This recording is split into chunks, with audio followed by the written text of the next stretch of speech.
Hello दोस्तों, आज हम कक्षा 8 के लिए सेकंड जो वीडियो लेकर आए हैं, ये कोशिका से संबंधित जो जीवन की इकाई हैं। कुछ वन वीडियो पहले हम लोग कर चुके हैं, पहले क्लास कर चुके हैं। ये हैं दूसरे क्लास। यदि आप मेरे चैनल में नए हैं तो चैनल को सब्सक्राइब कर दीजिएगा और बेल नोटिफिकेशन को प्रेस कर दीजिएगा, जिससे कि आगे आने वाले जो वीडियो मिलेंगे, नेक्स्ट क्लास मिलेंगे, आपको पहले मिलेंगे। तो मेरे चैनल में बने रहिए इंच तक। चलिए देखते हैं जो क्वेश्चन हैं, जो सबसे कोशिका के बारे में हम पढ़े थे। आज हम कोशिका की संरचना के बारे में अध्ययन करेंगे। चलिए इस करते हैं, शुरू करते हैं।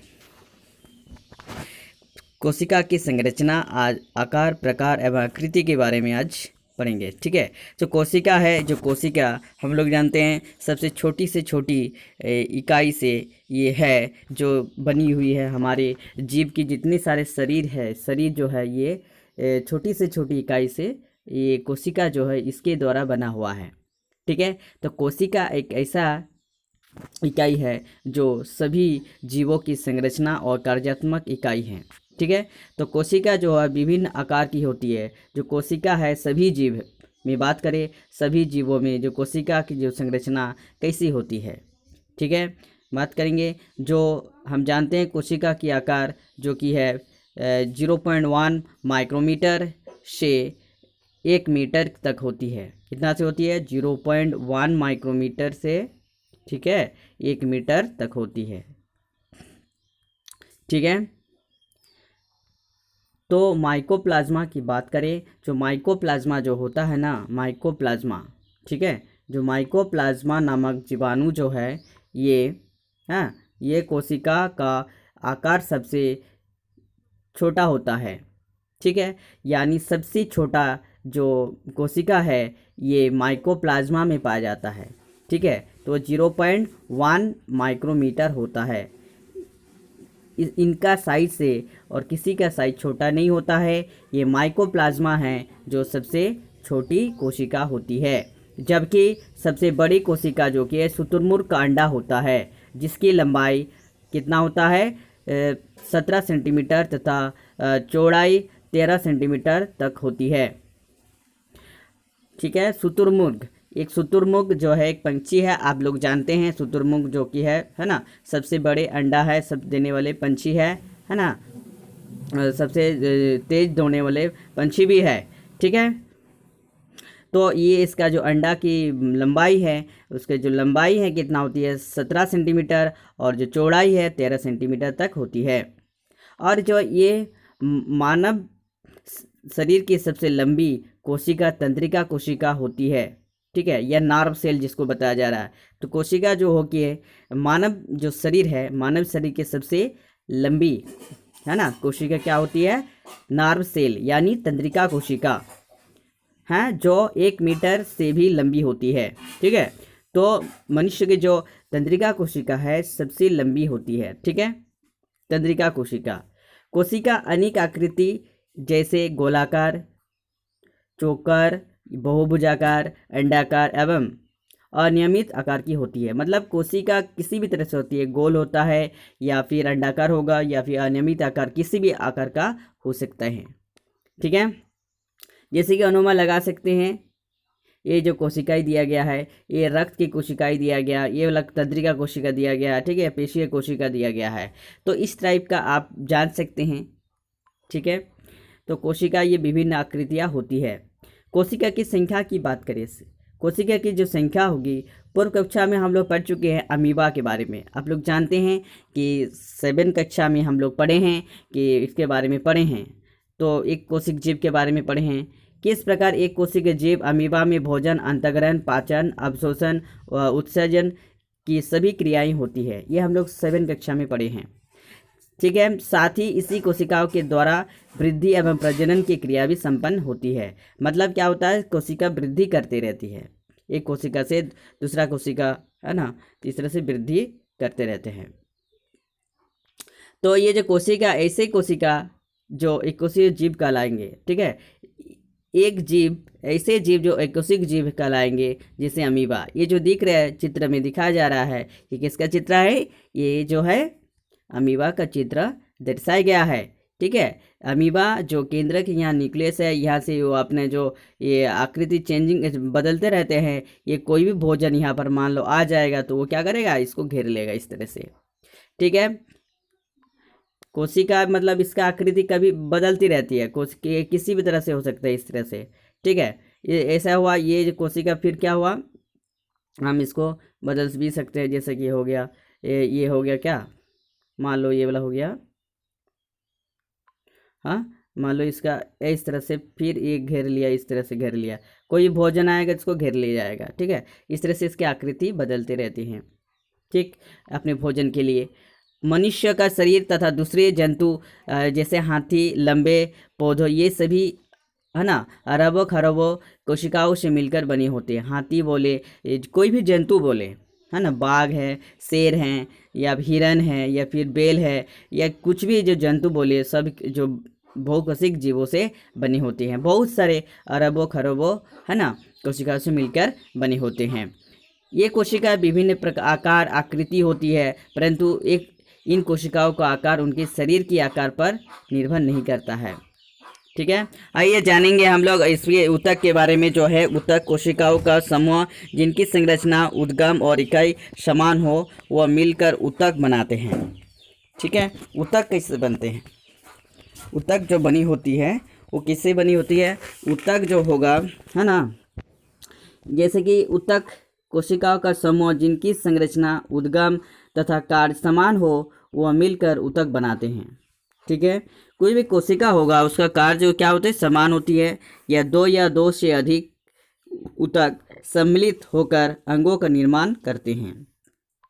ठीक है, और ये अंग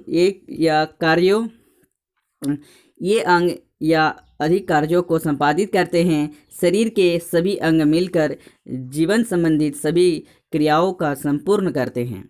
ऐसे जीव बहुकोशिक जीव कहलाएंगे। ठीक है, ये वाला इम्पोर्टेंट है, इसको जानिए। हम जानते हैं कि कोशिका, ठीक है, जो कोशिका होती है ना, कोशिका ये सबसे छोटी इकाई है। ठीक है, बहुत सारे छोटी छोटी कोशिका मिल करके क्या बनते हैं, एक ऊतक बनते हैं। हमारे जैसी स्किन है, स्किन जो है हम लोग का वो ऊतक है, बहुत सारे छोटी छोटी कोशिका से मिलकर बनी है। और बहुत सारे कोशिका, मान लो इतना बड़ा बड़ा कोशिका मिल करके बनेंगे, क्या बनेंगे, एक अंग का निर्माण करते हैं। अंग क्या हो जाएगा, हमारे जैसे आँख हो जाएगा, पैर हो जाएगा, है ना, नाक हो जाएगा, है ना, इस तरह से उंगलियां हो जाएगा, ये सब क्या है, अंग है। ठीक है, हाथ है। तो इस तरह से जो अंग का निर्माण करेंगे, और बहुत सारे अंग मिलकर क्या बनेंगे, एक अंग तंत्र का निर्माण करते हैं। ठीक है, बहुत सारे अंग तंत्र जो उसको मिल करके क्या बनेगा, एक जीव का निर्माण करते हैं। बहुत सारे अंग तंत्र मिल करके एक जीव का निर्माण करते हैं। उसके बाद आपको जानवर आश्चर्य होगा कि किस तरह से कोशिकाओं को, मतलब जीवों में अपने जीवन का आरंभ एक कोशिका से होती है एवं एक असंख्य तक होती रहती है। उसके बाद निषेचित और अंडाणु गुणज करता है तथा वृद्धि एवं परिवर्तन के साथ कोशिकाओं की संख्या बढ़ती रहती है। ठीक है, हम जानते हैं कोई भी कोशिका जो किसी भी जीव जैसे लंबी वृद्धि करते हैं तो उसको कोशिका की वृद्धि होती हैं, तब जाकर के वह कोशिका जीव भी वृद्धि होने लगते हैं। ठीक है, तो जैसे कि एक मुर्गी के अंडा एक एकल कोशिका है तथा आकार में बड़ा होने के कारण इसे नग्न आँखों से भी देखा जा सकता है। छोटा से अंडे की बात करें तो अंडे जो होगा वो हम लोग देख सकते हैं, लेकिन उसका हम देखते हैं धीरे धीरे उसको वो मुर्गी का जो अंडा है वो अपनी बच्चे बड़े होने लगते हैं, उसे निकलते हैं चूजे और उसके बड़े होने लगते हैं। ठीक है, कोशिका की आंतरिक संरचना का व्यापक अध्ययन 19वीं शताब्दी में इलेक्ट्रॉन सूक्ष्मदर्शी, है ना, इलेक्ट्रॉन सूक्ष्मदर्शी के आविष्कार के बाद एक विस्तार से किया जा सका है। कोशिका की आंतरिक संरचना में भी भिन्नताएं पाई जाती है, लेकिन परंतु सभी कोशिकाओं के 3 मुख्य घटक हैं। जितने हम कोशिका की बात करें, मान लो एक कोशिका है, एक कोशिका को ले रहे हैं, तो एक कोशिका है, उस कोशिका के अंदर हम लोग इसको 3 भागों में, मुख्य भागों में विभक्त किए गए हैं। पहला है जो कि झिल्ली है, ठीक है, कोशिका झिल्ली। दूसरा क्या हो गया, कोशिका द्रव्य। तीसरा क्या हो गया, केंद्रक। ठीक है, केंद्रक।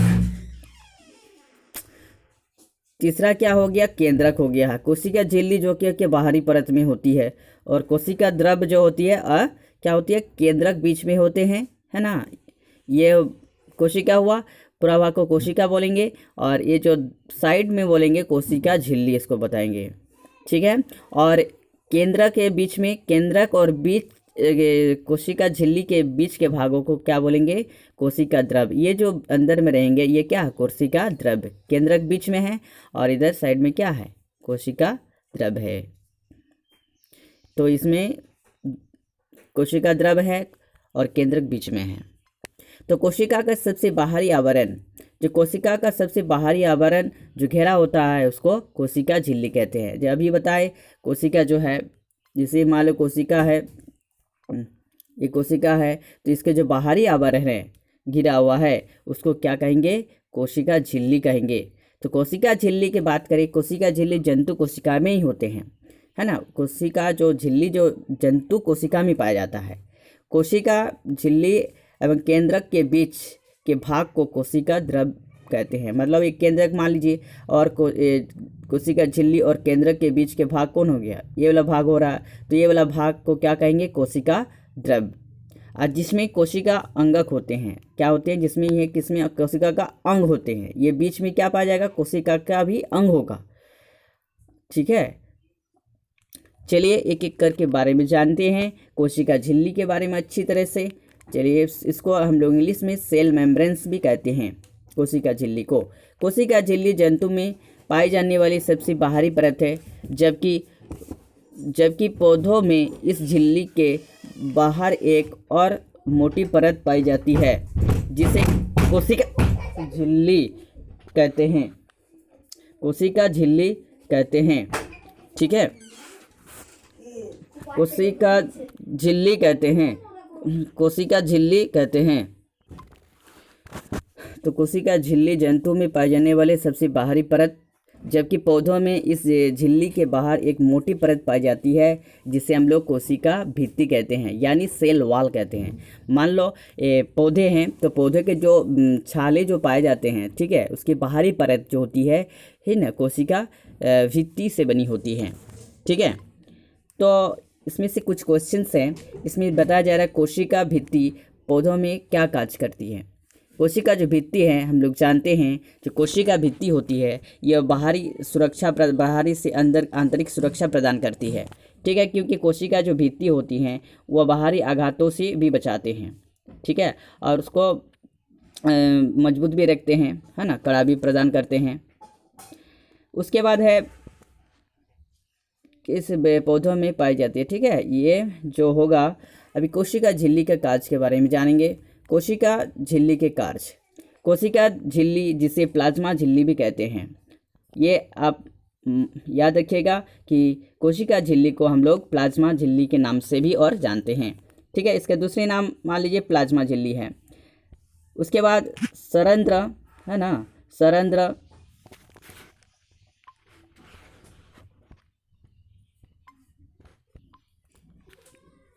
तो सरंध्र जो होती हैं, ये सरंध्र ये छिद्र युक्त होती है। यह ऐच्छिक पदार्थों के अंदर आने या हानिकारक पदार्थों को बाहर निकलने देती है, इसीलिए इसे, है ना, चाइना के परागम यानी झिल्ली कहते हैं।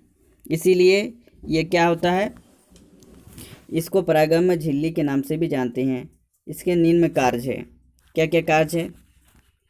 कोशिका जो झिल्ली होती है, यह कोशिका झिल्ली एक कोशिका को दूसरे कोशिका से अलग करती है। ये देखिए ये वाला चित्र दिया गया है, ठीक है, ये कोशिका झिल्ली जो कि है, कोशिका प्लाज्मा झिल्ली साइड को कहते हैं कोशिका झिल्ली कहते हैं। इसी चित्र से आप भली भांति देख पाएंगे कि प्लाज्मा झिल्ली को ही कोशिका झिल्ली कहते हैं, ठीक है। ये क्या करती हैं, एक कोशिका को दूसरी कोशिका से अलग करती है। यह कोशिकाओं की एक निश्चित आकृति प्रदान करती है, कोई भी कोशिका के इसके निश्चित आकृति प्रदान करती है। तीसरा है अंदर के आंतरिक अंगों को सुरक्षा प्रदान करती है, जो अंग है अंदर में, ठीक है, इसको भी कौन, ये जो है प्लाज्मा झिल्ली, ये क्या करती है, अंदर में जो कोशिकांग है जितने सारे दिखाए गया, जैसे केंद्रक है, ये अंतर्द्रव्य जालिका है ना, माइटोकॉन्ड्रिया है, इन सारे अंगों को क्या करती है, ये कोशिका झिल्ली सुरक्षा प्रदान करती है। आप इसको याद रखिएगा। नेक्स्ट है कोशिका द्रव। कोशिका द्रव जो है जिसको बोलते हैं इंग्लिश में क्या होता है, साइटोप्लाज्म। साइटोप्लाज्म कहते हैं। साइटोप्लाज्म क्या होता है, यह एक ऐसी जेली पदार्थ है जो कोशिकाओं, झिल्ली एवं केंद्रक के बीच पाया जाता है। किसके बीच पाया जाता है, ये कोशिका द्रव, ये जो दिख रहे हैं जितने कोशिका द्रव में ये अंग है, ठीक है। यह दानेदार है ना, अर्ध तरल तथा अर्ध पारदर्शक होता है, जिसमें विभिन्न कोशिकाएं अंगक यानी कोशिकांग पाए जाते हैं। ये जो कोशिकांग आप देख सकते